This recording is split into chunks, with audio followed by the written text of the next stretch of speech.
你有冇一個 Hoover Wind Tunnel 嘅吸塵機？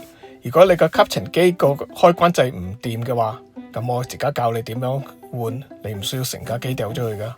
所有 Hoover Wind Tunnel 有呢個撳落去嘅按鈕開關掣都係咁樣換。首先你有4粒螺絲同埋1粒大螺絲要扭出嚟，而家數俾你頭嗰4粒同埋1粒中間喺下邊嘅一粒長啲螺絲，佢粒粒螺絲都係同一個 size， 除咗中間嗰一粒嘅啫，記得唔好唔見啲螺絲啊。跟住呢就好簡單咁樣掹佢出嚟，好似個插蘇咁樣。佢呢個設計係幾好噶。咁你掹咗佢出嚟之後呢，將嗰個 handle 擺喺嗰個台面上面，小心啲咁樣開呢個盒，唔好太大力，如果唔係啲塑膠就會爆噶。開嗰時小心有個彈弓彈出嚟，唔見咗個彈弓。嗰個彈弓呢，其實呢就係 hold 住你嗰個開關掣。個開關掣你撳個灰色落去呢，就其實撳咗裏邊一粒紅色嗰粒開關掣。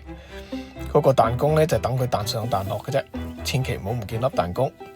紅色呢粒開關掣呢，好容易換嘅啫，主要就係開咗個 cover 出嚟之後呢，咁你就拉高佢，跟住呢，佢有2條電線，你就直接咁掹咗出嚟得噶啦。呢個開關掣喺網上邊隨時都可以買得到。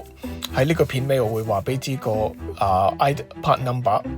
咁你買咗翻嚟之後呢，就調翻轉個方法，擺翻粒彈弓落去，跟住個上邊個 cover 就擺翻落去，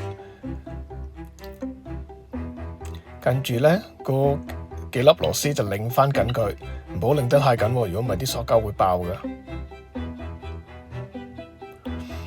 行翻去個吸塵機插落去，跟住呢，就另外嗰5粒螺絲扭翻落去開關掣，咁就得噶啦。呢個呢，就係個零件 number，希望你